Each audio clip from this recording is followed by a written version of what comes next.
Hello, friends. We are interested in the geography of our views, so please like and write in the comments from which city are you watching us, and were there loud stories of betrayal in your city? Share your stories with us. Maybe the next betrayal story will be from your city, and we start. Sam Rivers was a man you could count on. At 43, he carried the weight of his years with a quiet, unyielding strength, the kind that is forged in the crucible of discipline and duty.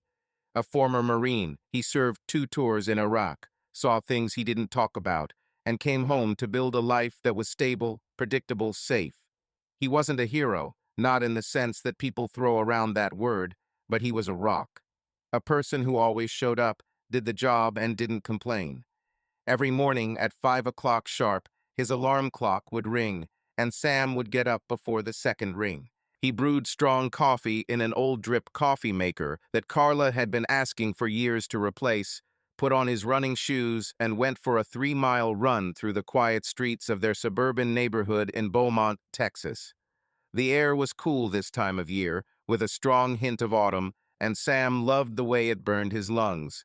It reminded him that he was alive. Running wasn't just exercise for Sam, it was a ritual, a way to clear his mind before a long day. He ran past identical houses with neat lawns, past flagpoles with American flags that proudly fluttered in the morning silence. Sometimes he noticed the windows light up and others started their day, but more often than not his mind was occupied with work.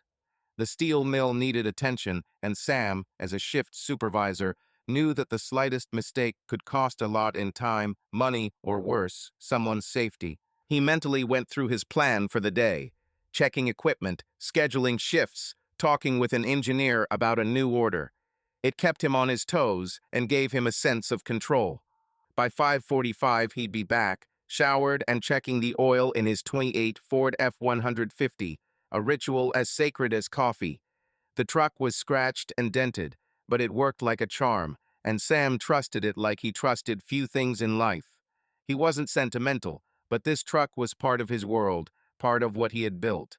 When he finished checking, he would go into the house, pour coffee into a battered metal mug, and sit down at the kitchen table to look at the news on an old tablet. Politics, sports, whether he skimmed the headlines, but rarely delved into them. The world was turning as usual, and Sam had a job and a family. That was enough. At the plant, where he arrived at 6:30, the air was thick with the smell of molten metal and sweat. The furnaces roared, and the sound of steel on steel was a language Sam understood better than most. He worked there for 12 years, rising from laborer to manager, and took pride in keeping the line in order. His crew, a motley crew of veterans, young hotshots, and guys just trying to make ends meet, respected him. Not for loudness or showing off, but for justice. Sam didn't scream, he didn't need to. His presence, broad shoulders, calm gray eyes, and a voice that sounded confident without raising its pitch in itself inspired authority.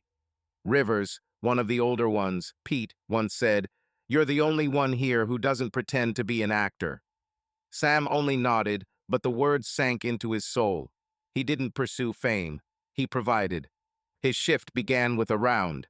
Sam walked around the workshop, checking that everything was in its place. The taps were moving smoothly, the ovens were not overheating, and the guys were following safety precautions. He knew everyone by name, who was going through a divorce, who had a baby, who was asking for extra hours. He didn't interfere in their lives, but he listened if they wanted to talk. When the young guy, Rico, nearly dropped a steel beam due to inattention, Sam didn't yell. He took him aside, calmly explained that the mistake could have cost him his hand, and sent him to a break to recover. "You're better than this, Rico," he said. "Pull yourself together." Rico nodded, and from then on he worked like clockwork. That was Sam's style, firm but humane. He returned home by 4 o'clock in the afternoon, unless he was late. Their house was a modest 2-story house on a dead-end street, in a place where the lawns were neat and the neighbors didn't pry into other people's business. Sam and Carla bought it 15 years ago, when Dylan was a baby and Carla was expecting Haley. It was a nice house, solid, with a large backyard where children used to play. Dylan was now 17, in high school, and smart, but his quiet reserve sometimes bothered Sam. Haley, at 14, was all fire and conviction, her room a chaos of posters and books. Sam loved them to the point of pain, even if he didn't always know how to show it. He wasn't a talker, not like Carla, who could fill a room with her laughter when she was in the mood. But such sentiments have become fewer and fewer lately. Their marriage was stable. That was the word Sam used when he thought about it, which wasn't often. He didn't like to delve into such things. Carla, his wife of 18 years, was a nurse at the local hospital, and her shifts often clashed with his. When they were home together, their conversations rarely went beyond everyday matters: bills, car repairs, children's schoolwork. Sam didn't complain, he thought that was how it should be. But sometimes, when he looked at Carla, busy cooking or checking papers, he noticed a shadow in her eyes, something distant, as if she was here, but her thoughts were wandering somewhere else. He didn't ask, not because he didn't care, but because he didn't know how to start such a conversation. One evening, a couple of weeks ago, he walked into the kitchen and found Carla at the sink, staring out the window. The dish she was washing had been clean for a long time, but she continued to scrub it with a sponge. "Are you okay?" he asked, and his voice, low and even, seemed louder in the silence. Carla flinched, as if he had taken her by surprise, and replied, "Yes, just thinking." She smiled, but it was forced, and Sam felt a pang of worry. He didn't press. Instead, he grabbed a beer from the refrigerator and went off to watch the football, leaving her alone with her thoughts.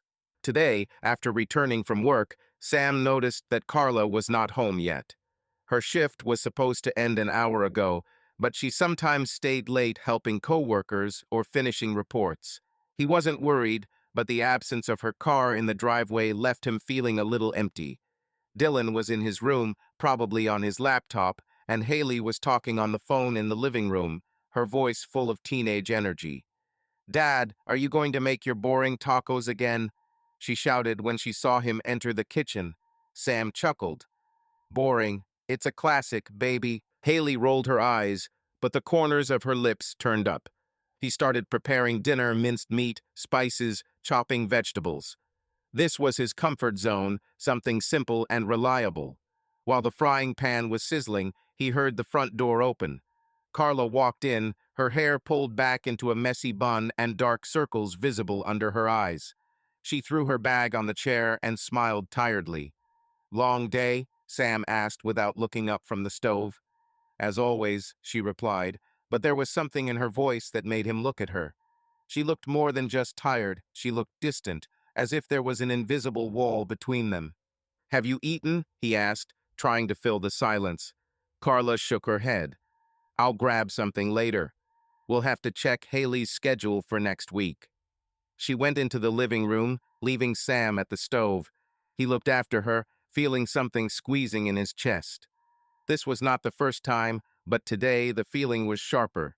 Something was changing, and Sam, a man accustomed to order, did not know how to cope with it. Over dinner, the conversation was normal.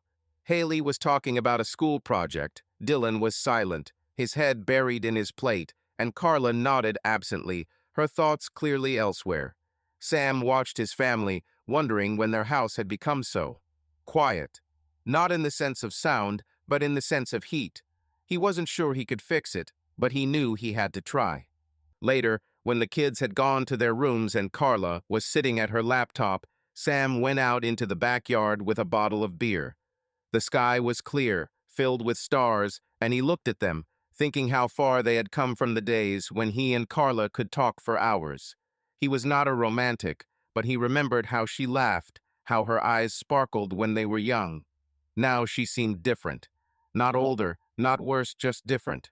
Sam took a sip of beer and heard the door of the neighboring house slam. The new neighbor, Marcus Jennings, came out onto the porch holding the phone. His laughter echoed throughout the quiet courtyard. Sam had seen him a couple of times, a charismatic guy, a fitness trainer, always with a smile. Carla mentioned that she knew him before, even before she and Sam were married. Something about the way she said it made Sam wary, but he brushed the thought aside. He wasn't jealous, or was it? He returned to the house, put the empty bottle in the sink, and went upstairs. Carla was already in bed, reading something on her phone. "Good night," he said, lying down next to her. "Calm," she replied, without taking her eyes off the screen. Sam closed his eyes, but sleep did not come.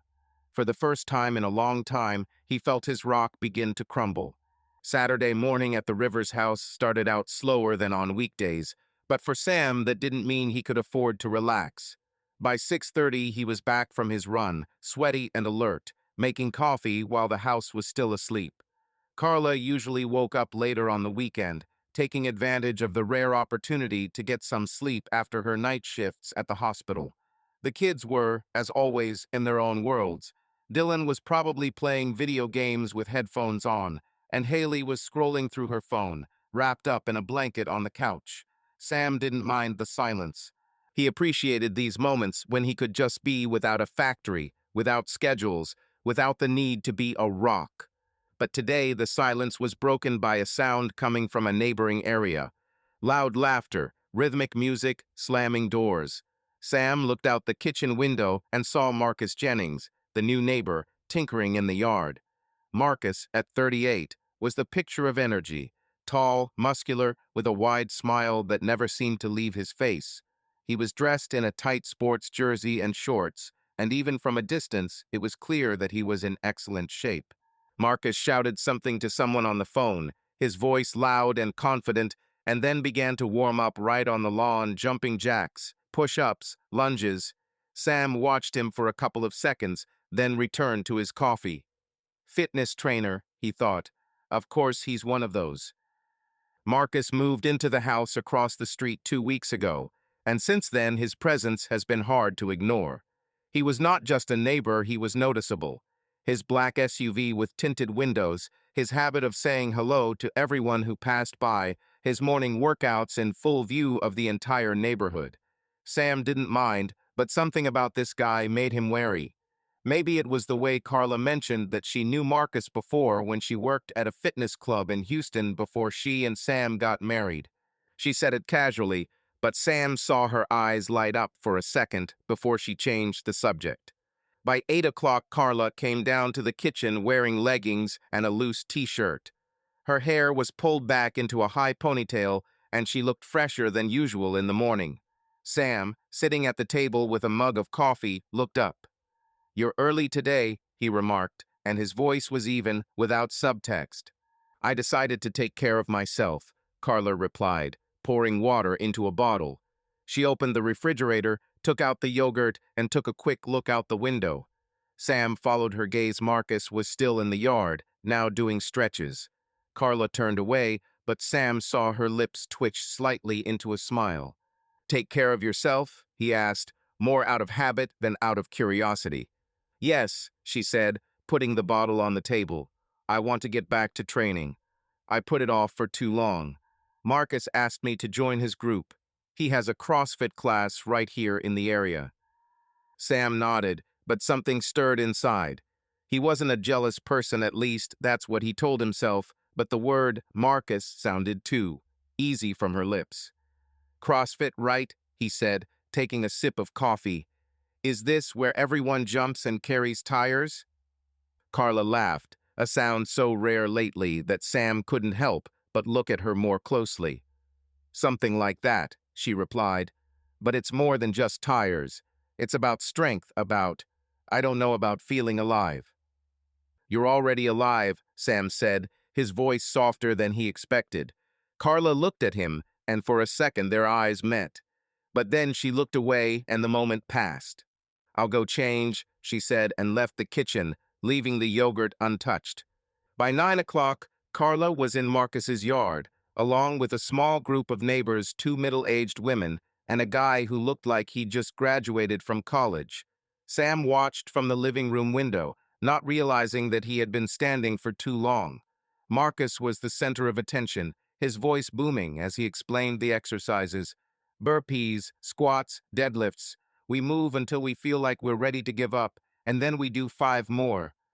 The group laughed, and Carla, standing slightly off to the side, smiled wider than Sam had seen in months. The training began and Sam noticed Marcus walk over to Carla, adjusting her position during her squats. His hand rested on the small of her back and he said something, leaning closer.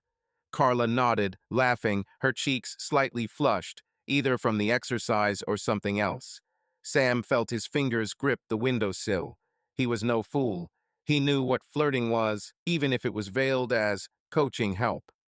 Marcus lingered a little longer next to Carla than he did with the others, and his smile was too warm, too personal. "Dad, why are you staring there?" Haley's voice pulled Sam out of his thoughts. She stood in the doorway of the living room, holding the phone and chewing toast. "Nothing," Sam muttered, moving away from the window. He felt trapped, and it was annoying. Haley narrowed her eyes, but didn't press, just shrugged and walked away. Sam walked into the garage, where he had an old punching bag hanging from his army days. He put on his gloves and began to hit not hard, but rhythmically to get what he had just seen out of his head. Strike, strike, pause. He wasn't jealous. He trusted Carla. But Marcus. Marcus was a problem that Sam didn't yet know how to solve. Meanwhile, in the yard, the training continued. Carla felt her muscles burning, sweat running down her back, and it was liberating. For the first time in a long time, she wasn't thinking about hospital reports, about dirty dishes, about the fact that Sam had forgotten to buy a new coffee maker again. She was there, in the moment, and Marcus, with his infectious energy, made it possible. "Carla, come on, 3 more," he shouted, standing nearby. His voice was encouraging, but there was something else in it, a warmth she hadn't heard from Sam in years. She did her final squats, and Marcus clapped his hands. "This is fire. Remember how you drove me around in the gym in Houston? Now it's my turn." Carla laughed, wiping sweat from her forehead. "I didn't chase you, Marcus. You drove yourself." "Oh, come on," he winked. "You were my best client, and nothing seems to have changed." His gaze lingered on her for a split second longer than necessary, and Carla felt her heart skip a beat. She turned away, pretending to straighten her shoelaces, but something stirred inside, something dangerous, but alive. The training ended, and the group began to disperse. Marcus walked over to Carla, handing her a bottle of water. "Seriously, Carla, you're in great shape," he said, his voice deeper than before. "Glad you're back at it. We need to catch up." "Yes," she replied, trying to sound casual. "It was fun." She took a sip of water, avoiding his gaze. But when she looked up, Marcus was looking at her with the same smile that he had all those years ago, when they were younger, freer, when life seemed full of possibilities. "Come back tomorrow," he said. "I have a couple of ideas on how to surprise you." Carla nodded, feeling her cheeks heat up. "We'll see," she replied and left without looking back. But all the way home she felt his gaze on her back, and this feeling was both alarming and intoxicating. That evening at dinner Sam was quieter than usual. Carla noticed this, but did not ask. She was telling Haley about the workout, how Marcus made them do those stupid burpees, and Haley was laughing, making fun of her. Dylan, as always, was silent, but Sam saw how his son sometimes glanced at his mother as if trying to understand something. "How's your coach doing?" Sam asked, his voice even, almost indifferent. Carla hesitated for a second before answering. "Marcus, he's good. Knows his stuff," she said, and Sam saw her quickly look away. "Okay," he said and went back to eating. But inside he felt something shrinking, as if the rock on which he had stood all his life began to crack. Sam Rivers is used to life moving in a straight line. Not always smooth, not always easy, but predictable. His days were built like steel beams in a factory, strong, smooth, reliable. But in recent weeks, something has changed. Cracks, subtle and almost imperceptible, began to appear in the foundation of his world. He felt them, but didn't know how to close them. Carla became different. Not dramatically, not obviously, but Sam, a man who noticed when his truck's tire pressure dropped a couple of sighs, couldn't help but see the change. She returned home later than usual, citing overtime at the hospital or meetings with colleagues. Her phone, which had previously been on the kitchen table, was now always with her, face down. When Sam tried to hug her before bed, she gently shied away, muttering something about being tired or having a headache. He didn't press. He told himself that this was normal 18 years of marriage, 2 children, work, bills. Passion goes away, it happens. But somewhere deep down, Sam felt that this was not the whole truth. He was not one to delve into feelings. Instead, he did what he did best, work. At the plant, he picked up extra shifts, staying late into the evening to check equipment or help with a new order. His crew noticed that Rivers became even more meticulous, but no one complained. Sam was their anchor, and if he wanted to drown himself in work, that was his right. At home, he tried to be closer to the children. Dylan, at 17, was a closed book, but Sam found ways to break through. He offered to play basketball in the yard or help with the car that Dylan was trying to fix an old Chevy he bought for pennies. Dylan rarely spoke about his thoughts, but Sam could see his son relaxing as they tinkered with the engine together. Haley was different, open, loud, but vulnerable. She often argued with Carla about little things, homework, clothes, time on the phone. Sam became her buffer, listening to her tirades and gently guiding her toward compromise. "You know how tired Mom gets," he said. "Give her a break." Haley rolled her eyes, but obeyed. But even immersion in work and family could not drown out the growing feeling of anxiety. Carla was here, but not with him. Her laughter, which used to fill the house, now only sounded when talking to Haley or on the phone with someone Sam didn't know. When she mentioned training with Marcus, her voice became more animated, and Sam hated himself for noticing it. He didn't want to be that husband who spies on his wife, checks her phone, asks questions. He trusted her, or at least wanted to trust. Sam finished his shift early that day.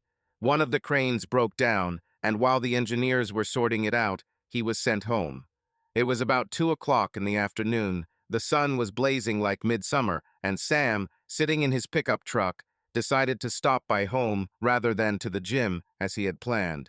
He didn't warn Carla it wasn't his habit. She was supposed to be at work and the children were at school. The house would be empty, and Sam thought he might get an hour's sleep before his evening activities. As he turned onto their street, his gaze involuntarily slid towards Marcus's house. The black SUV sat in the driveway, gleaming in the sun as always.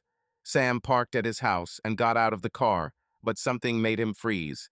The door to Marcus's house opened and Carla came out. She was wearing jeans and a light blouse, her hair down, and a phone in her hands. Marcus stood in the doorway, leaning on the doorframe, and said something, smiling that same smile that infuriated Sam. Carla laughed, shook her head, and walked toward their house, not noticing Sam's pickup truck. Sam stood rooted to the spot, feeling the blood pounding in his temples. His first thought was to rush in, ask what the hell was going on, but he didn't move. He watched Carla cross the road, her gait light, almost dancing, as if she had just lifted a heavy load from her shoulders. Marcus closed the door, and the street became quiet again. Sam didn't know how long he stood there. Seconds, minutes. His mind raced between explanations. Maybe she had come for something related to training. Maybe it was innocent. But the other part of his brain, the part that had survived Iraq, the part that could read a situation in a split second, whispered that he was not a fool. He saw how Marcus looked at Carla, how she smiled back. It wasn't innocent. He could have followed her, caused a scene, demanded answers. But Sam Rivers was not that kind of person. He didn't scream, didn't break furniture, didn't lose control. Instead, he took a deep breath, opened the door of his pickup truck, and pulled out his work bag. He entered the house through the back door so Carla wouldn't hear and walked into the kitchen. She was there, pouring water into a glass, humming something under her breath. Seeing him, she shuddered. "Sam, why are you so early?" Her voice was surprised, but not guilty. Or did he just want to think so? "The faucet is broken," he said, putting his bag on the floor. "They let me go." "Oh, I see," Carla smiled, but her eyes avoided his gaze. She took a sip of water and added, "I just got back from training. Marcus created a hell of a complex today. I almost died." Sam nodded, looking at her. Her cheeks were slightly pink, but not from working out. He knew what she looked like after running or CrossFit. This was something different. He could have asked why she was at Marcus's, why she wasn't at work like she should have been. But he didn't ask. Not because he was afraid of the answer, but because he was not prepared for what this answer could destroy. "I'll go lie down," he said, and went into the bedroom, leaving her in the kitchen. Lying on the bed, Sam looked at the ceiling. His mind was blank, but his heart was pounding. He didn't want to be the one who spies, suspects, loses his head. He was Sam Rivers, a man who solved problems, not created them. But this problem was not one that could be fixed with a wrench or an order. It was a crack, and it was growing. He decided that he would not talk to Carla. Not now. Instead, he will act. He will become better for her, for the children, for himself. He will start spending more time at home, helping Carla with her affairs, talking to her like before. He will remind her why they are together. And Marcus. Marcus wasn't his problem. Bye. Sam closed his eyes, but the image of Carla leaving her neighbor's house did not go away. He knew this was just the beginning, and for the first time in many years, he felt that his rock might not withstand it. Sam Rivers has never been a man to do things for nothing. Every action he took had a purpose, whether it was checking the oil in his pickup truck or pulling double shifts at a factory to cover the bills. So when he walked out into the backyard Saturday morning with a shovel and tape measure, the neighbors took notice. By midday, when he began marking out the site and digging trenches for the foundation, it had become the topic of conversation all over the street. Sam was building something. No one knew what it was, and he wasn't going to explain. The river's backyard was spacious but unkempt. The grass was bleached by the Texas sun, and the old wooden fence was leaning in places.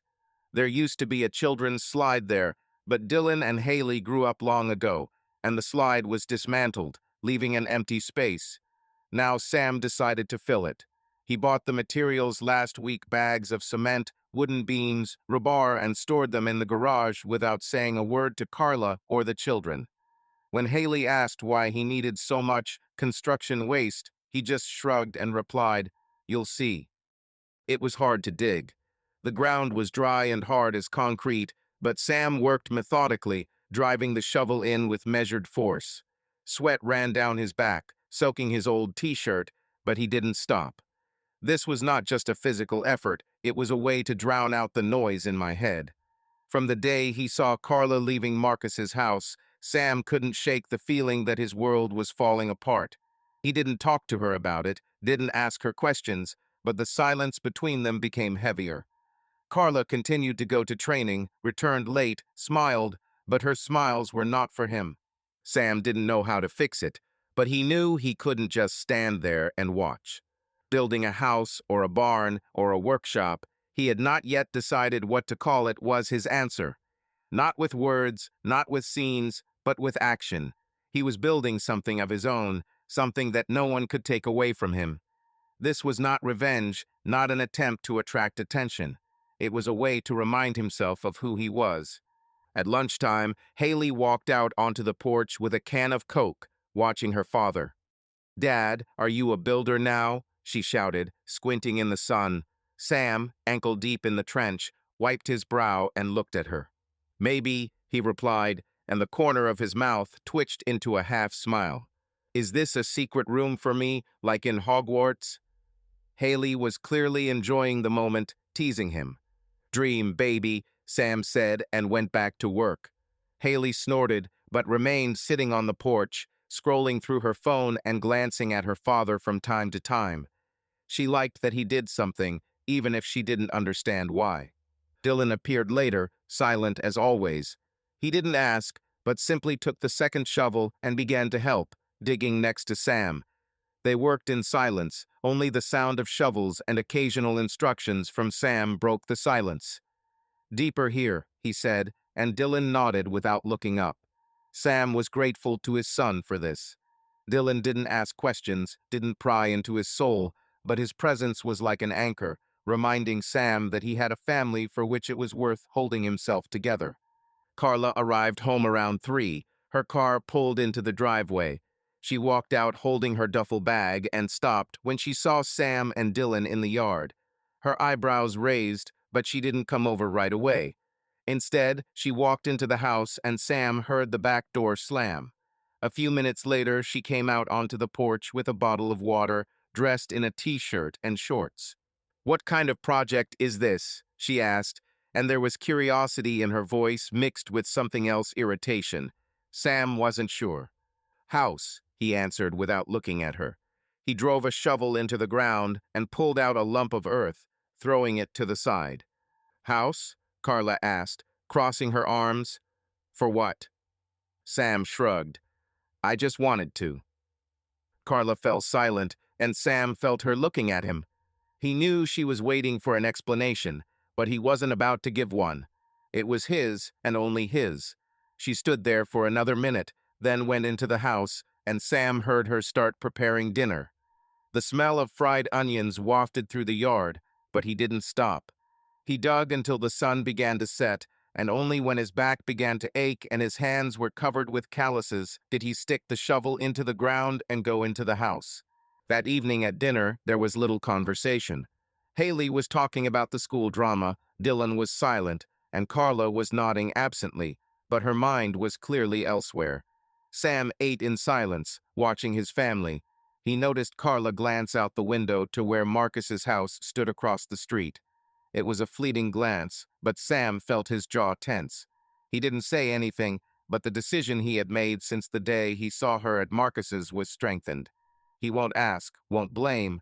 He will build not only a house, but also himself. After dinner, he went out into the yard to put away his tools. Neighbors passing by stopped to ask what he was up to. Mrs. Crow, an elderly woman from the house opposite, even brought him lemonade, trying to find out more details. "Sam, is this a gazebo or a barn?" she asked, smiling. "Just building," he replied, his tone making it clear that the conversation was over. She walked away shaking her head, but Sam didn't care what others thought. It wasn't for them. When it got dark, he sat on the porch with a beer, looking at the dug site. The foundation was almost ready tomorrow. He will start pouring cement. It would be a slow process, but Sam was in no rush. He had a goal, and for the first time in a long time, he felt like he was in control of something in his life. In the house, Carla sat on the sofa, scrolling through her phone. Sam could see the screen light reflecting in her eyes and knew she was probably texting someone. Maybe Marcus, maybe a friend. He didn't want to know. Instead, he finished his beer and went to the garage, where he took out an old notepad and pencil. He began to draw a plan for the house, small but sturdy, with windows and a door that could be locked. A place where he can be alone, think, work. A place that will be only his. When he went to bed, Carla was already asleep, turning to the wall. Sam watched her silhouette in the darkness, feeling the crack between them grow wider. He didn't know how to close it, but he knew he wouldn't give up. He was building a foundation not only in the yard, but also in himself. And no one, not Carla, not Marcus, not time can destroy it. Sam Rivers was not a man looking for change. His life was built around habits, rituals that kept him afloat, like steel cables holding a bridge. But recently the cables have begun to rust. The cracks in his marriage to Carla, her late returns, her smiles that were not intended for him, all this undermined him. Building a house in his backyard became his way of coping, a way of reminding himself that he could still create something lasting. But even this could not completely drown out the feeling that he was losing control. That Thursday, Sam finished his shift at the plant earlier than usual. The furnace online overheated, and engineers decided to suspend work until the morning. Instead of going home, Sam decided to go to the plant library, a small room in the administrative building where technical reference books, magazines, and several shelves of fiction were stored. He wasn't an avid reader, but Dylan, his son, was into science fiction, and Sam thought he might find something that would interest the guy. Dylan was quiet, withdrawn, and books seemed to be one of the few ways to get through to him. Sam wanted to do something for his son, something that didn't require words, but would show that he was there. The library was almost empty, as always. It smelled of old paper and dust, and the only sound was the hum of the old air conditioner. Sitting behind the counter was a woman Sam had never seen before. She was thin, with short brown hair pulled back behind her ears and thin framed glasses. She looked to be about 35, maybe a little older. She was leafing through the book, but looked up when Sam entered. "Good afternoon," she said, and her voice was soft, with a slight accent that Sam couldn't immediately place. Maybe northern, maybe from some big city. "Hello," Sam replied, nodding. He felt a little out of place. Libraries had never been his thing. He walked to the shelves, running his eyes over the spines of the books. Titles like Dune and Fahrenheit 451 meant nothing to him, and he realized he had no idea what he was looking for. The woman behind the counter seemed to notice his confusion. She closed the book and walked up to him. "Looking for something specific?" she asked, and there was not a drop of condescension in her tone, only a sincere desire to help. Sam turned to her, relaxing slightly. "Yes, for my son. He's 17. Loves science fiction, everything about space, the future. I don't know where to start." She smiled, and the smile was warm, but not intrusive. "Then you are in the right place. We have some gems here." She walked to one of the shelves and began taking out books, commenting on each one. "This is Frank Herbert's Dune, a classic about politics, religion, and a desert planet. Teenagers usually like it, especially if they like complex worlds. But The Hitchhiker's Guide to the Galaxy is funnier, but with deep ideas. Does your son like something serious or something lighter?" Sam shrugged, but her enthusiasm was infectious. "Dylan, he's a thinking guy, likes to dig into ideas, but not one to brag about it." "Then let's start with Dune," she said, handing him a thick book with a tattered cover. "If he likes it, come for a continuation. There are 6 books, so it will last a long time." Sam took the book, feeling a little stupid but grateful. "Thank you. I'm Sam, by the way. Sam Rivers. I work here on the line." "Morgan Tate," she introduced herself, holding out her hand. Her palm was cool and unexpectedly strong for such a fragile-looking woman. "I'm a new librarian. I moved here a couple of months ago." "From afar?" Sam asked, more out of politeness than curiosity. "From Seattle," she answered, and there was a hint of something in her voice that Sam couldn't quite make out. She quickly changed the subject. "And your son, Dylan, what school does he go to? Maybe I saw it in the city library. I work there sometimes." Sam shook his head. "He's not the type to hang out in libraries. He spends more time sitting at home, reading or tinkering with the car. But I want him to, I don't know, expand his horizons or something." Morgan nodded, understanding in her eyes.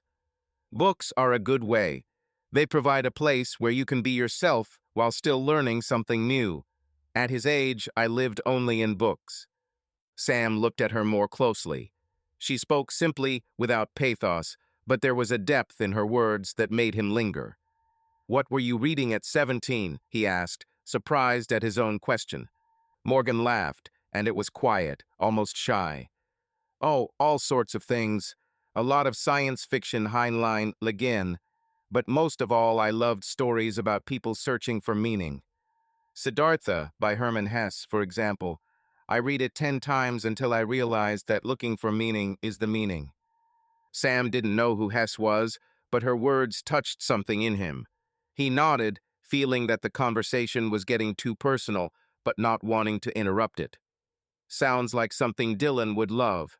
He's always asking questions that I don't know the answers to." "That's a good sign," Morgan said as she walked back behind the counter. "So he's thinking. Bring him here sometime, and I'll find him something special." Sam nodded, holding Dune in his hands. "Thank you, Morgan. I will do so." Over the following weeks, Sam began visiting the library more often. Not every day, but once or twice a week when his shift ended early or when he needed to kill time before driving home. He told himself it was for Dylan's sake. Morgan had helped pick out the books, and Dylan had become really interested in Dune, even starting to discuss it with Sam over dinner. But the truth was that Sam enjoyed these conversations with Morgan. They were simple, neutral, but there was a warmth in them that he hadn't felt in a long time. Morgan wasn't like the people Sam knew. She was quiet but not timid, with a sharp mind and a sense of humor that showed up in unexpected moments. One day, when Sam complained that he didn't understand what Dylan was talking about when discussing space empires, Morgan handed him a thin book called Foundation by Isaac Asimov. "Start with this," she said. "It's about a man who is trying to save the world by planning everything 1,000 years in advance. I think you'll like it." Sam started reading, more out of curiosity than interest, and to his surprise, he got involved. The story of Hari Seldon, who foresaw the collapse of civilization and tried to prevent it, hooked him. He saw something of himself in Seldon, a man who does what he has to, even if no one understands why. When he returned the book, Morgan asked what he thought. "Not bad," he said, and that was an understatement. This Seldon. It's like he knows he's going to lose, but he still makes plans. Stubborn. Morgan smiled. "How are you?" Sam froze, not knowing how to answer. He wasn't used to anyone seeing him so clearly. "Maybe," he said finally, and they both laughed, but it was warm, not awkward. Their conversations remained in safe territory: books, Dylan, work at the factory. Morgan talked about her life in Seattle, but always in passing, avoiding details. Sam found out that she was a widow, but she didn't go into detail, and he didn't ask. It was enough for him that she was here, that their conversations gave him a break from thoughts about Carl, about Marcus, about the cracks that he did not know how to mend. One day, when Sam came in to pick up another book, Morgan asked about his construction project. Someone at the plant mentioned that Rivers was working on a project in the yard, and word got back to her. "They say you're building a barn or something," she said, looking at him over her glasses. "This is true." Sam nodded, feeling a little vulnerable. He didn't like people prying into his business, but with Morgan it was different. "House. Nothing special. Just need space." She did not ask questions, but her gaze was attentive. "Sounds like a good project. Sometimes you need to build something to feel like you're in a place." Sam looked at her, and for a second he thought she understood more than he was saying. He nodded, at a loss for words, and took the book she handed him. At home, life continued to flow along the old channel, but the cracks grew deeper. Carla was still aloof, her training with Marcus had become regular, and Sam noticed how she glowed after them, as if someone had turned on a light bulb in her. He didn't ask, he didn't check, but every time she mentioned Marcus his jaw tensed. He threw all his energy into building the house. The foundation was ready, and now he was building the walls, working evenings and weekends. Dylan helped, Haley teased, and Carla watched from afar, but didn't interfere. Talking with Morgan became an unexpected refuge for Sam. They weren't romantic, they weren't even personal in the fullest sense, but they were real. She listened as he talked about Dylan, about how afraid he was that his son would withdraw into himself. She shared stories about books that had changed her life, and Sam, to his surprise, began to read more, finding strange comfort in it. She once told how in her youth she dreamed of becoming a writer, but life turned out differently. "Sometimes I think the library is my way of being close to stories," she said. "They are like people, only more honest." Sam nodded, thinking about his construction project. "Maybe I'm not building a house, but a story," he said, and that was the first thing he said out loud about his project.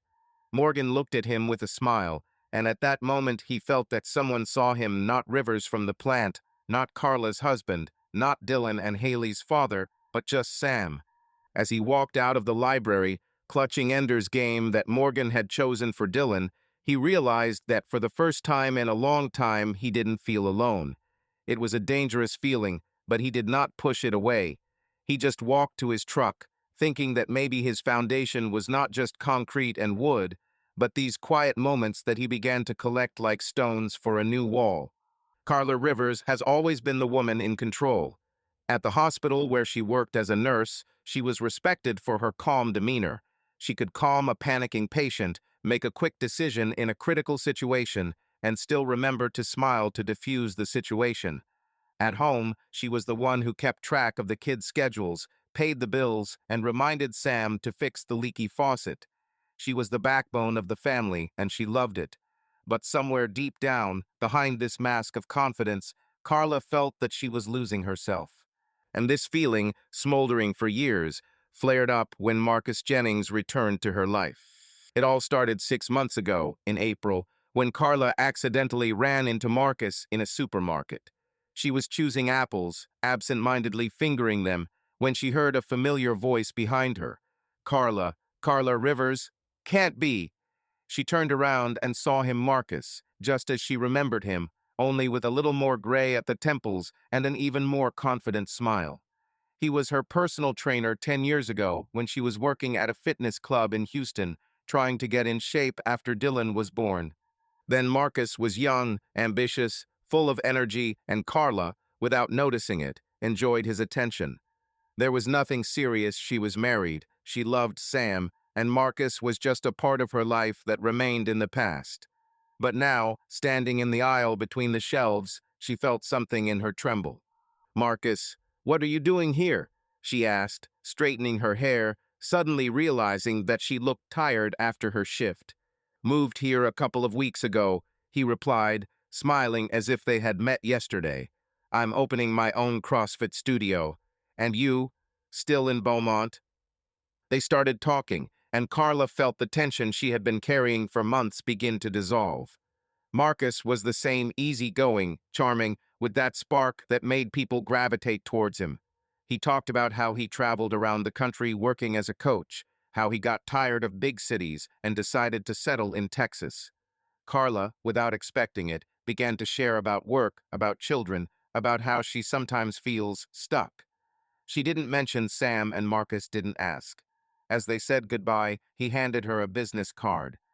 "Come to practice, Carla, just like old times. The first one is at my expense." She put the business card in her bag without giving it any thought. But that night, lying in bed next to Sam, who slept with his face turned to the wall, she remembered this conversation. She remembered how Marcus looked at her not as a nurse, not as a mother, not as a wife, but as a woman. And this feeling, long forgotten, was like a breath of air after a long dive underwater. Carla didn't go to training right away. She convinced herself that it was stupid, that she didn't need to change anything. Her life was good, stable, reliable. Sam was a good husband, even if their marriage had long since lost its spark. He worked, took care of the children, and never raised his voice. But it was precisely this stability that began to choke her. Sam was a rock, but rocks don't talk, don't dream, don't surprise. Their conversations boiled down to everyday trifles: bills, car repairs, school matters. Once upon a time, they could talk for hours, laugh, and plan the future. Now Carla felt invisible. She wanted more, not wealth, not fame, but simply the feeling that she was alive, that she was seen. Working in the hospital only intensified this feeling. The days merged into one endless repetition: dressings, injections, reports, patient complaints. She loved helping people, but every day was the same as the previous one, and she began to notice how her reflection in the mirror was getting older, as if time was slipping away while she was busy with other people's lives. The children grew up, became independent, and Carla, who was always needed, began to wonder, who is she now? Not a mother, not a nurse, not a wife, but just Carla. Marcus became her salvation. A week after meeting in a supermarket, she found his business card in her bag and, on impulse, wrote to him. "Still keeping your word about the free training?" she wrote, adding a smiley face to make it seem like a joke. He replied 5 minutes later, "For you always. Tomorrow at 10? The first training was like going back in time. Marcus was a professional, but his energy, his encouragement, his light touches as he corrected her position made Carla feel young, strong, desired. She returned home with buzzing muscles and a smile she couldn't wipe off. Sam noticed but didn't ask, just said, "You look good." Carla nodded, but inside her heart was beating faster. She didn't do anything wrong. It was just training. By June, training became regular, and Carla began to change. She lost weight, her movements became more confident, and she started putting on makeup in the morning again, something she hadn't done for years. Colleagues at the hospital noticed and joked that she was glowing. Carla shrugged it off, but she liked the attention. Marcus was at the center of it all. He was not just a coach, he was a person who saw her. He remembered how she loved cinnamon coffee, how she hated treadmill running, how she laughed at his jokes. He asked questions, he listened, and every time he looked at her, Carla felt alive. The first step over the edge happened at the end of June after training. The group dispersed and Carla stayed behind to help Marcus put away the equipment. They chatted, laughed, and at some point he touched her hand, lingering a little longer than necessary. Carla froze, but did not move away. She looked at him, and there was something in his eyes that she couldn't ignore. "You're still the same, Carla," he said quietly, "but it's better." She laughed, trying to lighten the moment, but her cheeks were burning. When he leaned down and kissed her, she didn't stop him. The kiss was short, but it turned her world upside down. She left, muttering something about how she had to go home, but her hands shook on the steering wheel the whole way. She told herself that it was a mistake, that it wouldn't happen again. But the next day she returned to training. And the next one. A week later, they were alone again, and this time she didn't stop with the kiss. Carla knew what she was doing.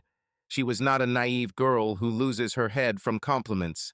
She convinced herself that she was in control of the situation, that this was just an affair, a way to regain what she had lost. Marcus wasn't part of her life, he was her escape. She was not going to leave Sam, destroy the family, or leave the children. It was something for her, something that allowed her to breathe. She told herself that Sam wouldn't find out, that she was being careful enough. She always came home, cooked dinner, checked Haley's homework, and smiled at Dylan. She was a good wife, a good mother. Just, not only that, but even in her carefully constructed world of control, Carla began to notice changes. Sam was moving away. He had always been silent, but now his silence became heavier, as if he knew something. He spent more time at the factory, tinkering with this strange house in the yard that no one understood. He looked at her differently, not with suspicion, but with a kind of weariness, as if she were a riddle that he did not want to solve. Carla tried to ignore it, but every time she caught his eye, her stomach lurched. She wanted him to ask, to get angry, to do something, but Sam was Sam, calm, rock solid. One evening, after another training session with Marcus, Carla returned home and found Sam in the garage, where he was drawing plans for his house. She stood in the doorway, looking at his broad back, at his hands, covered with calluses from the shovel. "Will you ever tell me why this is?" she asked, trying to sound light. Sam didn't turn around. "When I'm done," he replied, his voice smooth but cold. Carla felt a pang of guilt, but quickly suppressed it.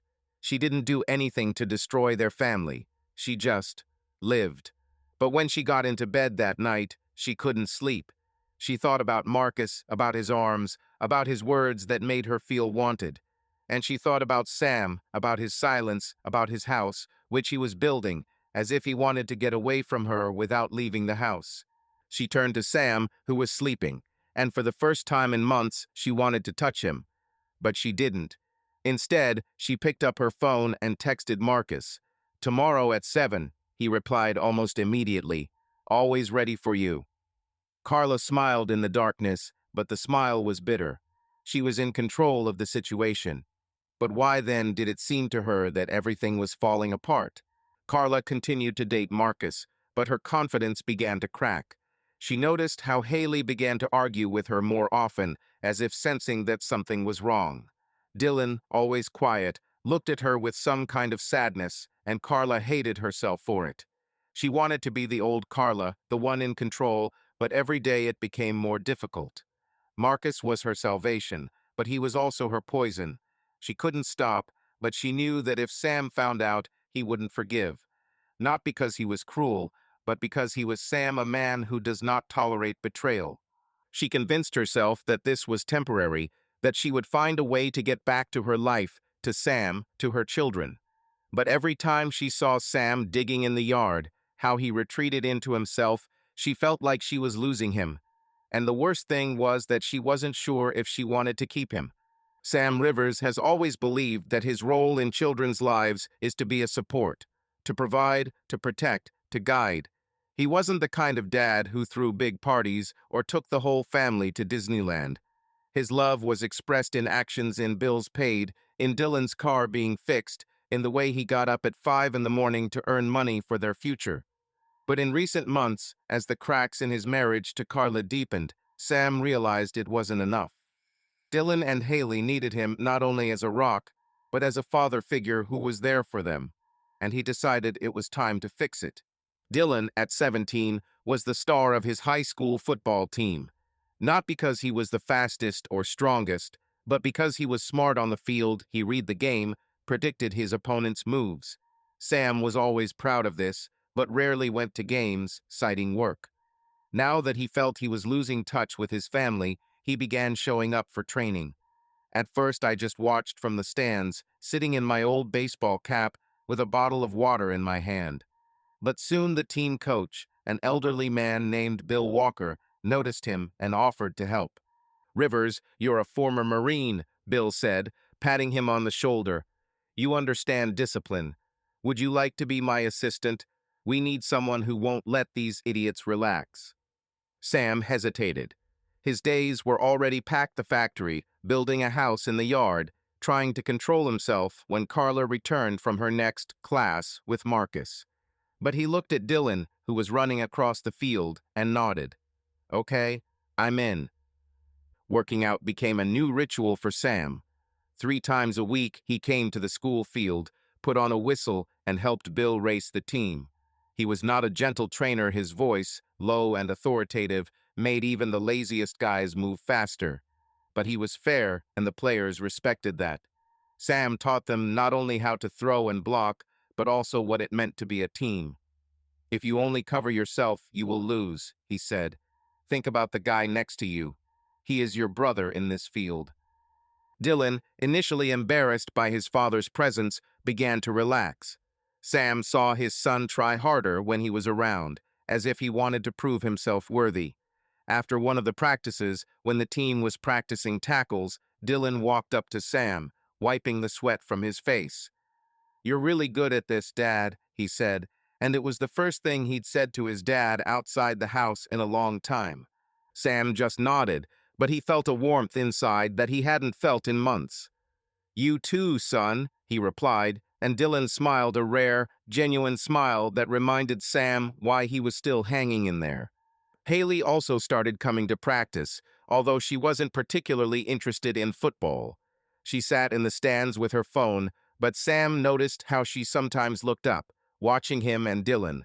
One day, she even brought him a bottle of water and said, "You're like a real trainer from the movies, Dad, just without the stupid hat." Sam laughed, and this laughter was like a breath of air for him. Morgan Tate showed up at one of the games in late October. Sam noticed her in the stands, sitting to the side, wearing a light jacket, holding a book, but her eyes were watching the field. After the game, when the team had dispersed, she approached him, holding a book under her arm. "I didn't know you were a coach now," she said, her smile warm but a little shy. "Assistant," Sam clarified, wiping sweat from his forehead. "Bill got me involved." "You look like you belong," she replied, and there was no flattery in her voice, only sincerity. They started talking, as they often did in the library.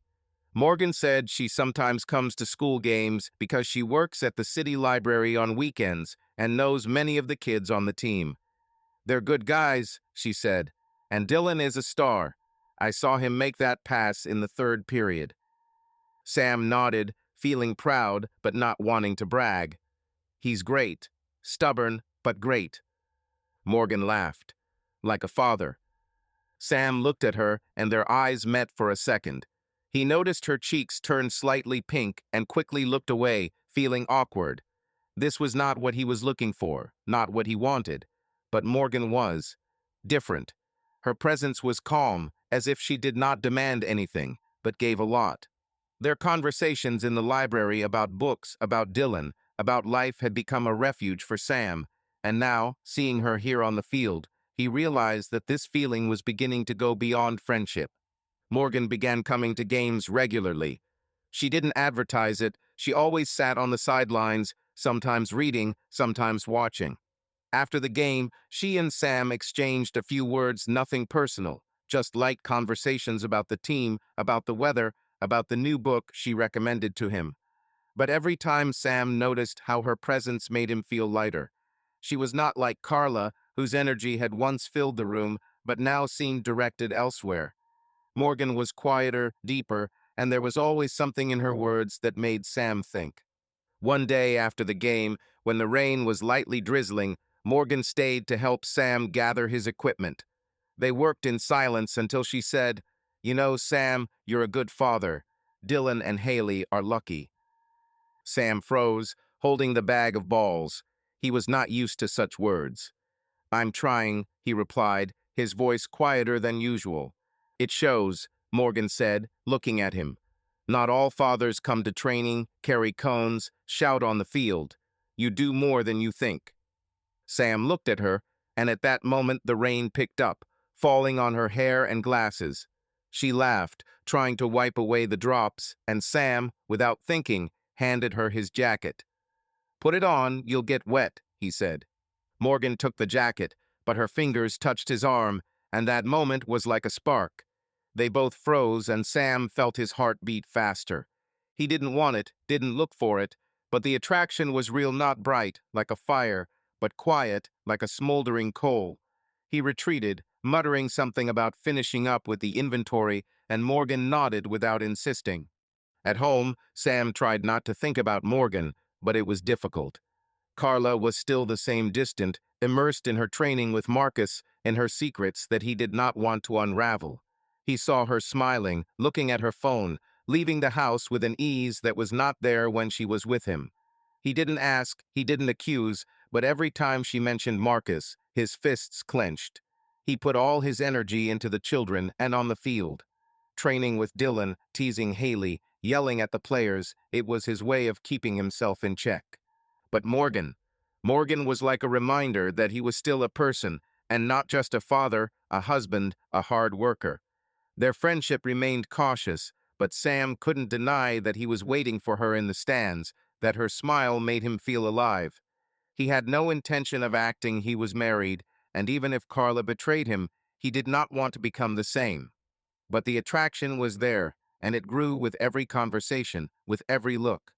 One day, after a winning game, Morgan approached him with a book in her hands. "For Dylan," she said, holding out Wells' War of the Worlds. "But maybe you should read it too. It's about people who hold on even when everything falls apart." Sam took the book, feeling the warmth of her fingers on the cover.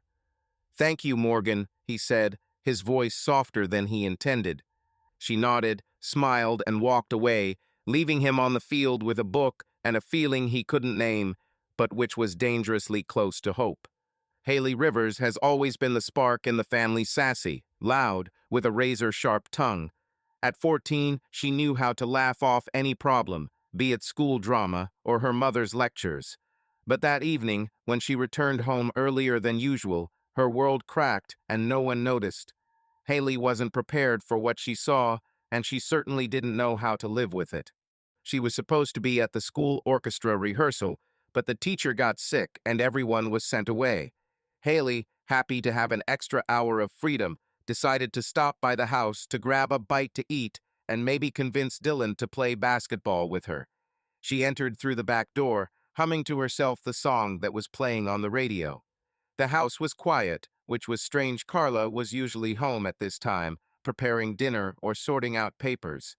Haley dropped her backpack in the hallway and headed towards the kitchen, but froze when she heard voices upstairs. Mom's laugh, low and warm, and a man's voice that was definitely not Sam's.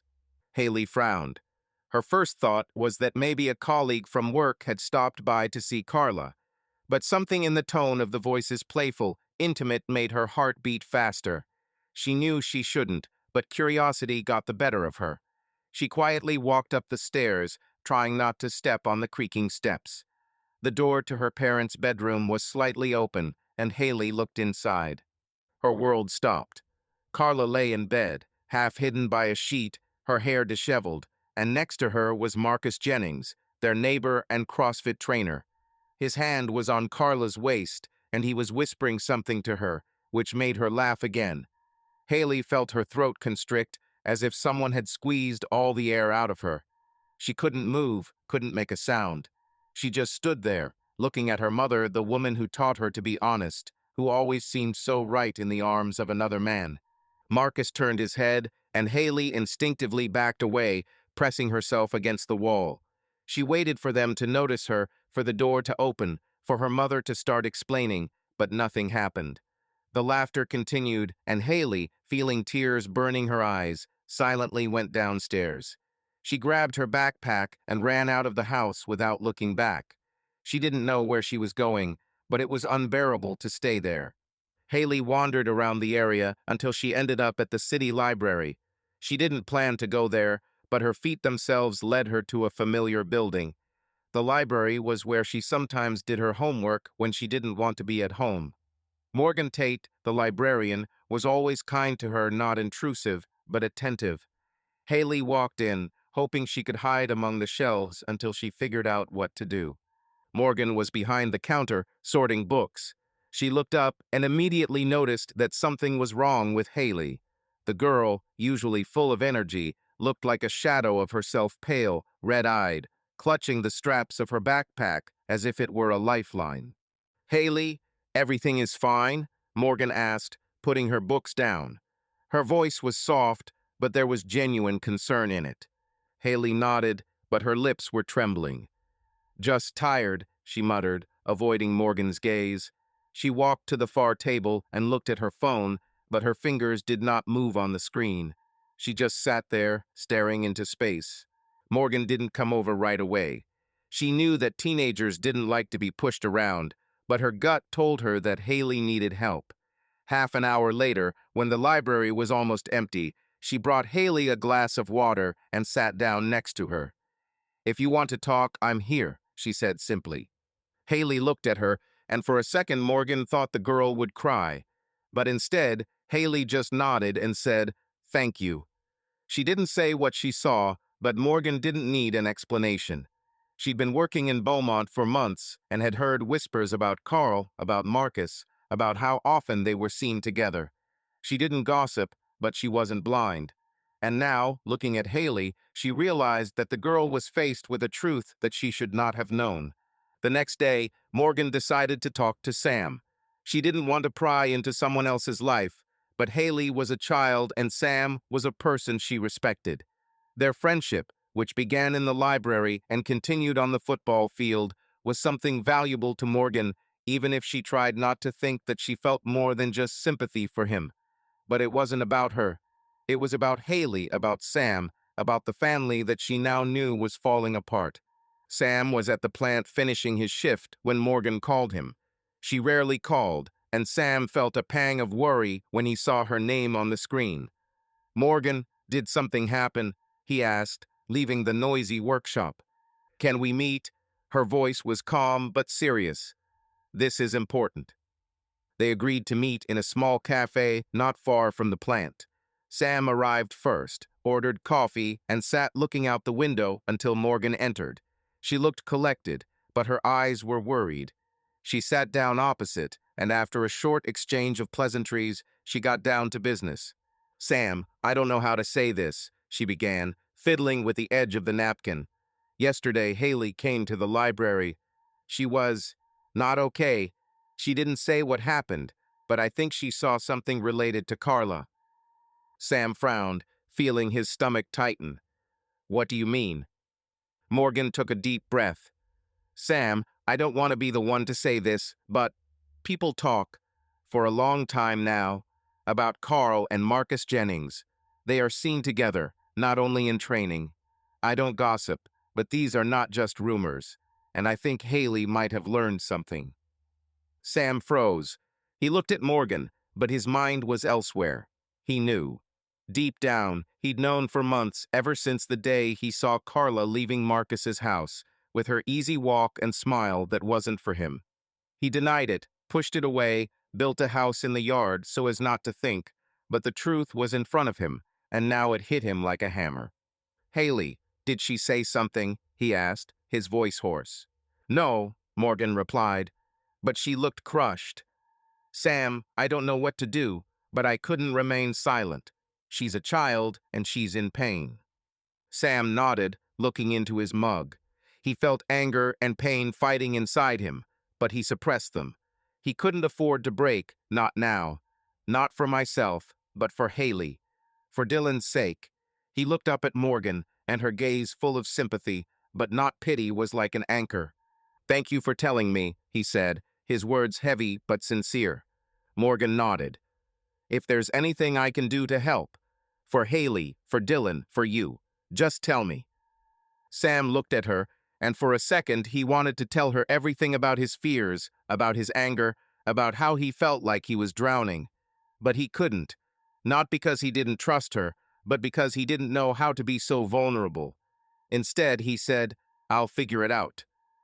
When Sam returned home, Haley was in her room. The door was closed. He knocked, but she didn't answer. He opened the door and saw her sitting on the bed with headphones in her ears. Her eyes were red, but she quickly turned away, pretending to be busy on the phone.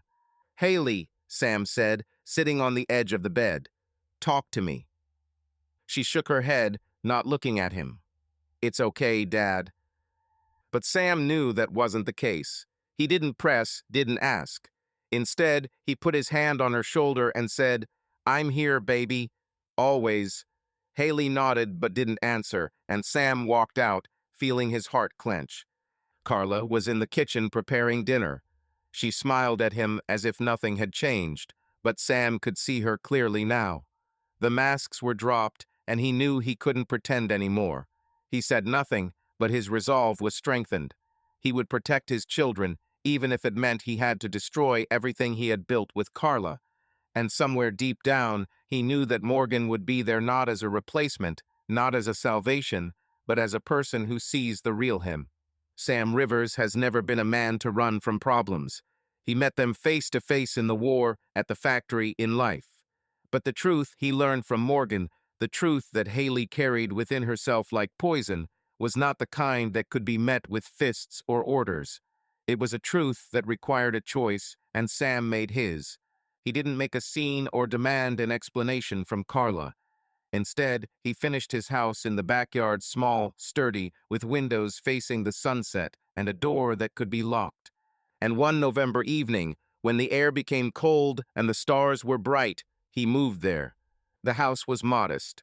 One room, wooden floor, a simple table, a fold-out sofa that served as a bed. Sam set it up with the same methodical precision he used to fix his pickup truck or manage a shift at a factory. He hung shelves for the books he started reading thanks to Morgan, installed an old radio, and brought a lamp from the garage. There was one photo on the wall, him, Carla, Dylan, and Haley, taken 7 years ago at the lake, when they were still a family.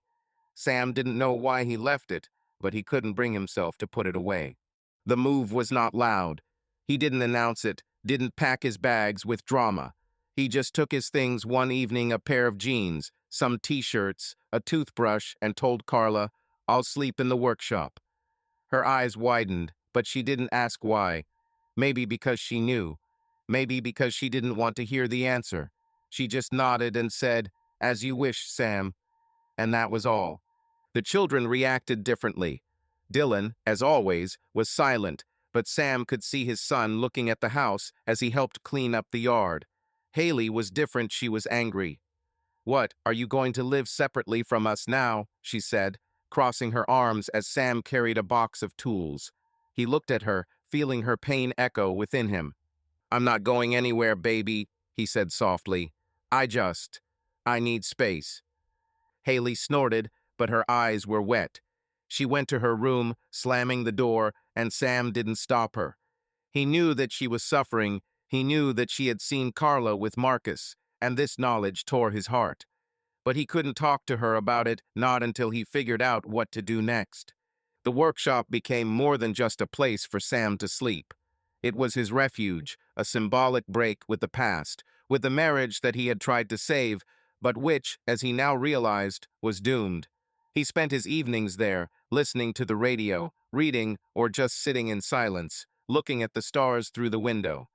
For the first time in years, he felt that he had something of his own, not for Carla, not for the children, not for the plant, but for himself. It was both liberating and terrifying. The neighbors, of course, noticed. Mrs. Crow, the ubiquitous gossip, once asked if he was going to live like a hermit. Sam just shrugged and replied, "It's more convenient for me." She walked away shaking her head, but Sam didn't care what others thought. He was building not only walls, but also a new version of himself. Morgan Tate found out about the move a week later when Sam went to the factory library to get another book for Dylan. She noticed that he looked tired, but not as usual, not from work, but from something deeper. They talked, as always, about books, about the football team, but this time Morgan was quieter, as if sensing that something had changed. "Haley was at the city library yesterday," she said, sorting books. She didn't say much, but she seemed to be having a hard time. Sam nodded, looking at the floor. "Yes, she got it." Morgan looked at him, her eyes full of sympathy, but not intrusive. "What about you? How are you, Sam?" The question took him by surprise. He wasn't used to anyone asking about him, about how he felt. He opened his mouth to say something like, "It's okay," but the words stuck. Instead, he sighed and said, "I moved into a house. The one who built it. Now I live there." Morgan froze, her hands resting on the book. "To the workshop?" she asked, and there was no condemnation in her voice, only surprise. "Yes," Sam replied, looking into her eyes. "I need space to think." She nodded, and for a second there was silence in the library. Morgan then said, "I understand. Sometimes you have to go away to find yourself." Sam looked at her, and for the first time he felt like he could be honest. Not completely, but more than with anyone else. "I don't know what I'm doing, Morgan," he said, his voice low, almost a whisper. "Carla, she's with Marcus. I knew, but I didn't want to believe it. And now Haley knows, and I can't fix it." Morgan listened without interrupting. Her face was calm, but there was pain in her eyes, not for herself, but for him. When he finished, she said, "You can't undo what Carla did, but you can be for Haley and Dylan, and for yourself, Sam. You deserve it." He didn't answer, but her words touched something in him. They continued talking about Haley, about how to help her cope, about books that could give her solace. But the conversation became more personal than before. Morgan spoke about her life in Seattle, about her husband, whom she lost 5 years ago in a car accident. "I thought I would never get out of that darkness," she said. "But then I realized that I could build a new life. Not the same as before, but my own." Sam listened, feeling her words resonate with his own experience. He told her about his little house, how he sat there at night listening to the radio, how it helped him not to go crazy. "I don't know what will happen next," he admitted, "but there, in this house, at least I can breathe." Morgan smiled, and her smile was like the light at the end of the tunnel. "It's already a start, Sam. You are building more than just a house. You build yourself." They talked until the library closed, and when Sam walked outside, he felt lighter than he had in months. It was not love, it was not even attraction in the full sense. It was a connection, deep and real. Morgan saw him not as a husband, father, or hard worker, but as a person, and that was what he was missing. Carla, meanwhile, felt the ground disappearing from under her feet. She knew that Sam had moved into the workshop, she knew that he was moving away, but until that moment she had convinced herself that everything was under control. She was still a wife, a mother, a woman in control of her life. Marcus was her escape, her way to reclaim her youth, her passion, her life. But now that Sam had gone to his house, she began to realize that she was losing him. She noticed little things, how Sam no longer asked where she was, how he looked at her without the same warmth, how he spent time with the children but not with her. She saw how Haley avoided her gaze, how Dylan answered in monosyllables, and it tore her apart. She wanted to talk to Sam, to explain that Marcus was not the end of their marriage, that she still loved him, but the words wouldn't come. How to explain what she herself could not justify. One evening, while Sam was in the workshop, Carla went out into the yard. She stood in front of the house, looking at the light in the window, at Sam's shadow moving inside. She wanted to knock, but did not dare. Instead, she returned to the house, feeling her heart clench. She knew Sam wouldn't leave. He wasn't the type to abandon his family. But he was already gone, not physically, but emotionally, and Carla was afraid that it would be impossible to get him back. She picked up her phone to text Marcus, but stopped. For the first time in months, she didn't want to see him. She wanted Sam, her Sam, the one who was her rock.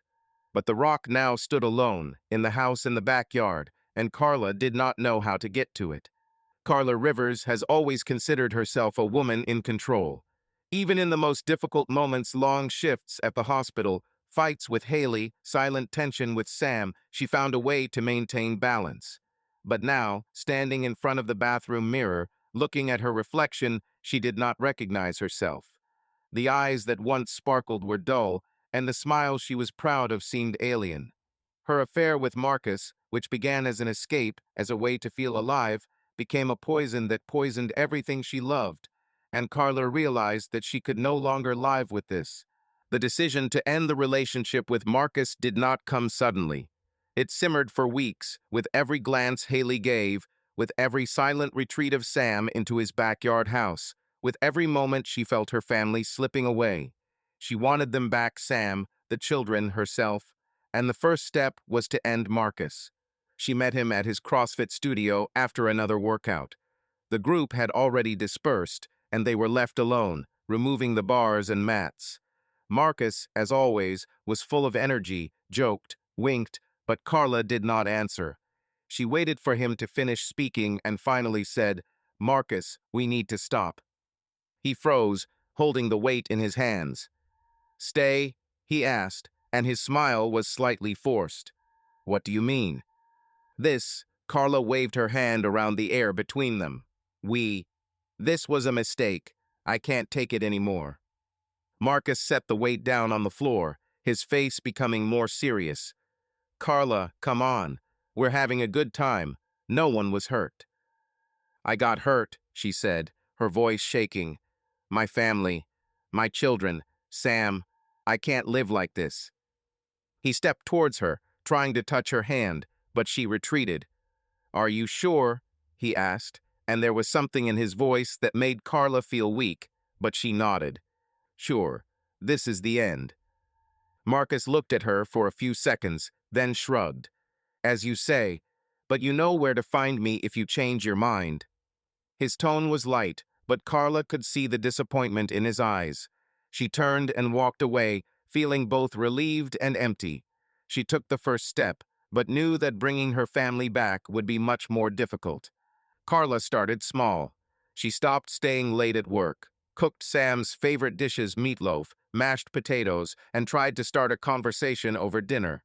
She asked Dylan about football, Haley about school, but their answers were short, distant. Sam was even worse. He was polite, but his gaze was empty, as if he was looking through her. Carla felt that he knew, not just suspected, but knew, but he did not talk about it, and this silence was worse than any scream. One evening, after the children had gone to bed, Carla made up her mind. Sam sat in the living room, leafing through a sports magazine, and she sat across from him, clasping her hands. "Sam," she began, trying to keep her voice firm, "we need to talk." He looked up, and there was no anger or pain in his gaze, only fatigue. "About what?" he asked, and his tone was so flat that Carla wanted to scream. "About us," she said. "I know that everything is not the same as before. I want to fix this. I want us to be a family again." Sam put the magazine down, and for a second Carla thought he was going to get up and leave, like he had been doing for the past months. But he remained, looking at her. "To correct?" he asked, and there was a bitterness in his voice that she had never heard before. "Carla, everyone around knew. Everyone in this damn area knew you were with Marcus. Neighbors, colleagues, even Morgan. Only I was a fool who didn't want to see it." Carla felt the blood drain from her face. She opened her mouth to protest, to explain, but the words stuck. "Sam, It's not what you think. This was a mistake. I stopped it. I want us back." He shook his head, and his eyes were cold as steel. "You can't bring back what's no longer there, Carla. You chose him. You chose him when I was here, doing everything to keep us together, and now you want me to pretend nothing happened." "I'm not asking you to pretend," she said, her voice shaking. "I ask you to give me a chance. I love you, Sam. I've always loved you." Sam stood up, and his movements were slow, as if he was carrying the whole world on his shoulders.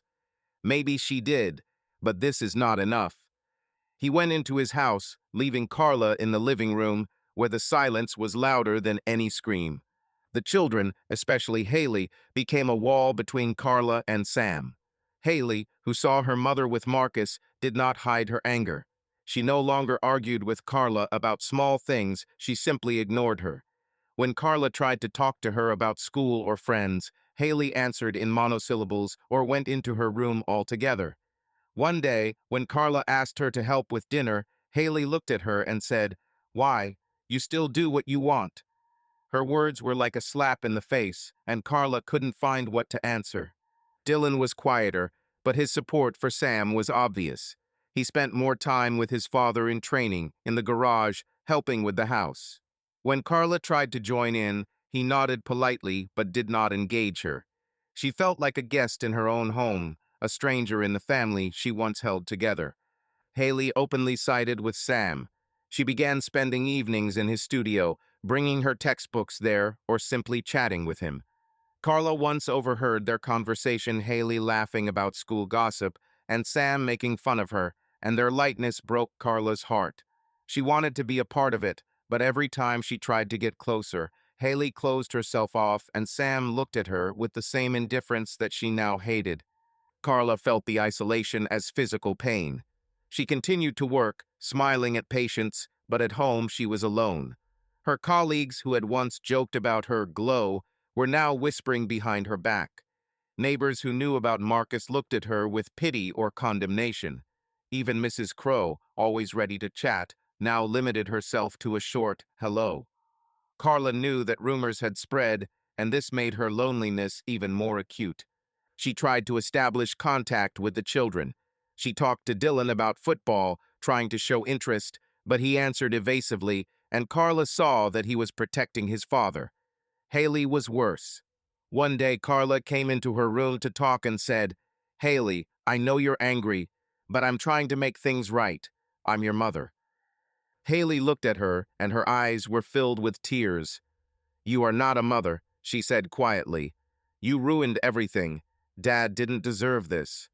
She stood up and walked out, leaving Carla standing in the middle of the room, feeling her world crumble.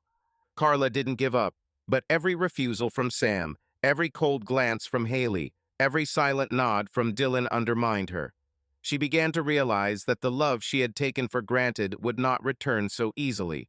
Sam was not a person who forgives betrayal, and the children, especially Haley, made their choice.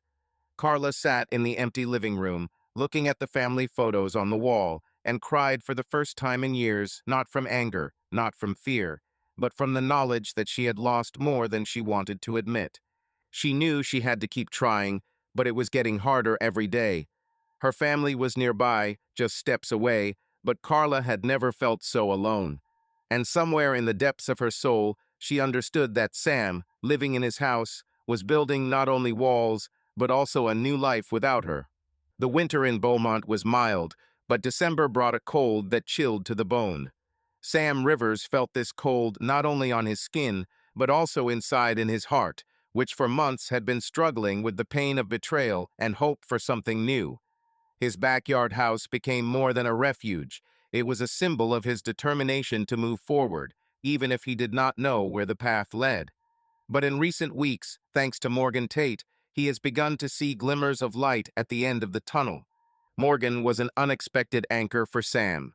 Their friendship, which began with conversations about books and football, grew into something more, not bright, not stormy, but deep and real. She was there when he tried to support Haley, when Dylan withdrew after yet another argument with Carla, when Sam himself felt like his rock was crumbling. Morgan didn't demand anything, but her presence, her quiet smile, her ability to listen, her unobtrusive support gave him strength. It was a cold Friday night, and Sam stayed after the football game to help clean up the field. The team won, and Dylan, who scored the game-winning touchdown, was over the moon. Sam looked at his son with pride, but his thoughts were elsewhere. Morgan came to the game as usual, sitting in the stands with a book, but this time she stayed after, helping Sam collect the cones. They worked in silence, only the sound of balls and the rustle of grass breaking the silence. When they finished, Morgan looked up at the sky, where the stars twinkled through the sparse clouds. "It's beautiful today," she said, her breath becoming a cloud in the cold air. Sam nodded, feeling the warmth of her presence contrast with the chill of the night. "Yes, I haven't looked at the stars for a long time." They stood side by side, closer than usual, and Sam felt something stir within him, not just attraction, but a desire to be closer, to be seen. He turned to her, and their eyes met. Morgan didn't look away, and there was something in her gaze that gave him courage. He stepped forward, slowly, giving her the opportunity to retreat, but she did not move. His hand touched her cheek, and he leaned down, kissing her. The kiss was soft, hesitant, but full of what they both had been holding back for a long time. Morgan answered, her fingers lightly squeezing his jacket, and for a second the world around him disappeared. There was no Carla, no Marcus, no pain, just the two of them. When they pulled away, Morgan smiled and her cheeks turned pink. "I didn't expect this," she said quietly. "Me too," Sam replied, his voice hoarse. He felt alive for the first time in months, and it scared him, but he didn't want to back down.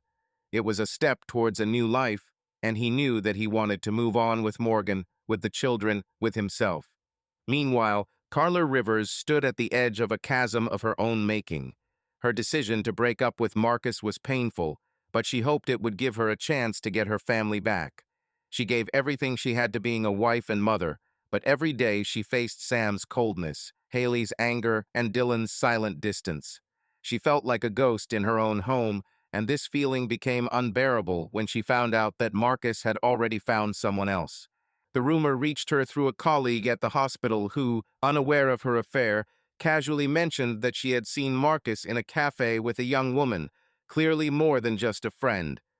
Carla felt her heart clench. She didn't love Marcus not the way she loved Sam, but he was her escape, her illusion of control. Now even that has disappeared. She lost her husband's trust, the respect of her children, and even the lover for whom she risked everything turned out to be unreliable. Carla sat in her car in front of the house, looking at the lights in Sam's house. She knew she had to talk to him, had to try again, even if there was little hope left. She stepped out of the car, her steps heavy, as if she was carrying all her shame on her shoulders. Knocking on the workshop door, she waited, feeling the cold creep through her. Sam opened the door, his face unreadable. He was wearing an old flannel shirt, and his eyes, usually so calm, were colder than she expected. "Carla," he said, and there was no warmth or anger in his voice, only emptiness. "Can I come in?" she asked, trying to keep her voice even. He nodded, stepping aside. It was warm inside the house and smelled of wood and coffee. Carla looked around shelves of books, a photo of their family on the wall, a neatly made sofa. This was his world, and she was a stranger here. "Sam," she began, clasping her hands, "I know I ruined everything. I know you can't trust me, but I want to try. I broke up with Marcus. It was a mistake, and I want to be with you, with the children. Give me a chance." Sam looked at her, and his silence was heavier than any words. Finally, he spoke, and his voice was calm but sharp, like a knife. "Carla, do you think I didn't know? Everyone around him knew, neighbors, colleagues, even Haley. She saw you with him, and it broke her. And I was a fool who didn't want to believe. But now I see clearly." Carla felt tears sting her eyes, but she didn't let them fall. "I know I hurt, but I love you, Sam. I want to fix this." He shook his head, and his gaze was firm. "Some things can't be fixed. I'm collecting documents, Carla. I'm filing for divorce." The words hit her like a hammer. She expected anger, screams, but not this cold, final decision. Sam, please, she whispered, don't do this. For the sake of the children. For the sake of the children, I held on as long as I could, he said. But I can't live with you, knowing that you chose someone else. Haley and Dylan will be with me, and I will do everything to make them happy. And you have to sort yourself out. Carla wanted to object, wanted to beg, but his words were like a wall that she could not break through. She nodded, feeling her throat tighten, and left the house. The cold air hit her face, but it was no match for the emptiness inside her. Carla returned to the house, where Haley was sitting on the couch, scrolling through her phone. The girl didn't even look up, and Carla felt her heart crack again. Dylan was in his room, and she knew he wouldn't come out if she called. Her family was here, but she lost them not because of one action, but because of many choices that she justified until it was too late. She walked up to the bedroom and sat on the bed, looking at the empty space where Sam had previously slept. She remembered the way Marcus had looked at the other woman, the way Sam had looked at her today, the way Haley had turned away. She lost everything: her husband's trust, her children's respect, even the illusion of love that Marcus gave. Carla closed her eyes, and for the first time in years she allowed herself to cry, knowing that tears would not change anything. Sam, standing in his house, looked at a photograph of his family. He knew he made the right choice, even if it was painful. The divorce was not the end, but the beginning for him, for the children, for a new life in which, perhaps, there would be a place for Morgan. He didn't know what the future would bring, but for the first time in a long time, he felt like he was ready for it. He closed the studio door and lay down on the sofa, listening to the wind knocking on the windows. Tomorrow will be a new day, and he will face it with an open heart. The divorce went faster than Sam expected. By March, the papers were signed, and Carla, without arguing, agreed to the terms. She moved into a small apartment in downtown Beaumont, leaving the house to Sam and the children. Haley and Dylan decided to stay with their father, and although Carla saw them on weekends, her presence in their lives became quieter, more guarded. Sam did not feel triumphant. Divorce was not a victory, but a necessity, like the amputation of a diseased limb. He did it for the children, for himself, for the chance to start over. And now, as spring blossomed in Texas, he felt that opportunity becoming a reality. Sam and Morgan Tate didn't get close right away. Their first kiss in December was a spark, but Sam was cautious, not out of fear, but out of respect for himself and the children. He didn't want to rush things, didn't want Morgan to become just a replacement for Carla. But Morgan, with her quiet strength and sincerity, was exactly what he needed. She didn't push, she didn't demand, but she was there at football games, in the library, in conversations that became deeper. By April, their relationship had become something more than friendship, although they did not advertise it. For Sam, it was like breathing after a long dive underwater. The children accepted Morgan unexpectedly easily. Haley, still harboring anger at her mother, found in Morgan someone with whom she could talk about books, music, and her teenage dreams. Dylan, silent as always, respected her for not trying to be a second mom, but simply being herself. Morgan became a part of their lives, not replacing Carla, but adding new light to their world. Spring was graduation time, and Dylan, who was graduating from high school, was preparing for one of the most important days of his life. Haley, although still in the 9th grade, was full of enthusiasm, helping her brother choose a suit and making fun of his attempts to tie a tie. Sam and Morgan took care of the arrangements, from renting a tuxedo to ordering flowers for the boutonniere. This was not just an event. It was a way to show Dylan that they were a family despite everything they had been through. One Saturday morning in May began with a bustle. Dylan left for the last practice before the senior match, and Haley was busy in her room, trying on the dress she was going to wear to the ceremony. Sam and Morgan decided to spend the morning together preparing the house for the holiday. They decorated the living room garlands, photographs of Dylan as a child, a banner that read, "Congratulations, graduate," and laughed when Sam accidentally dropped a box of balloons. "Are you sure you're a Marine?" Morgan teased, picking up the balls from the floor. "Your hands are like those of a rookie." Sam grinned.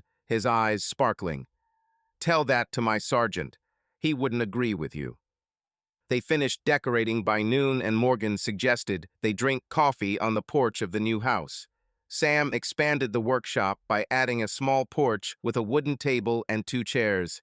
It became their place, not just his, but theirs, where they could talk, laugh, or just be silent and watch the sunset. The morning was warm, the sun was rising above the horizon, turning the sky gold and pink.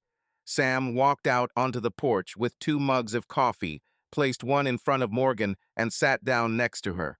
She was dressed in a light sweater, her hair was pulled back into a messy bun, and she smiled as she looked out over the yard, where the grass was finally starting to turn green. "It's beautiful here," she said, sipping her coffee. Her voice was soft, and Sam felt the warmth spread in his chest. "Yes," he replied, looking at her. "You make this place better." Morgan looked at him, her cheeks turning slightly pink. "Watch out, Sam Rivers. It's almost a compliment." He laughed, and it was a real, deep laugh that he hadn't had in months. For the first time in a long time, Sam felt like his heart wasn't squeezing in pain. He looked at Morgan, at her smile, at her eyes that saw the real him, and realized that he was smiling for real, not out of politeness, not for the sake of the children, but because he was happy. They talked about prom, how Dylan was nervous but tried not to show it, and how Haley was already planning the party. Morgan talked about her prom in Seattle and how she danced in the rain because someone forgot to rent a tent. Sam listened, feeling her voice calm him, as if erasing the last traces of the past. "Did you ever think you'd be here?" she asked suddenly, looking at him. "After everything. New house, children, graduation." "I," Sam thought, turning the mug in his hands. "No," he said honestly. "I thought that my life was Carla, the house, the factory. But now, I'm glad I was wrong." Morgan smiled and her hand covered his. "Me too." They sat in silence, enjoying the coffee and the warmth of the morning. Sam looked at the yard, at the house where his children grew up, at the house he built with his own hands, and felt that he was finally home, not only in the physical sense, but also in his soul. Carla, meanwhile, lived in her new reality. Her apartment was small but cozy, and she tried to make it a home. But every time she saw Haley and Dylan, their distance reminded her of the price she had paid. She tried to be a part of their lives, came to Dylan's games, called Haley, but the children kept their distance. They weren't cruel, they were just protecting themselves, and Carla couldn't blame them. When Carla found out Sam and Morgan were together, she felt a pang of pain, but wasn't surprised. She saw the way Morgan looked at Sam, how he changed in her presence.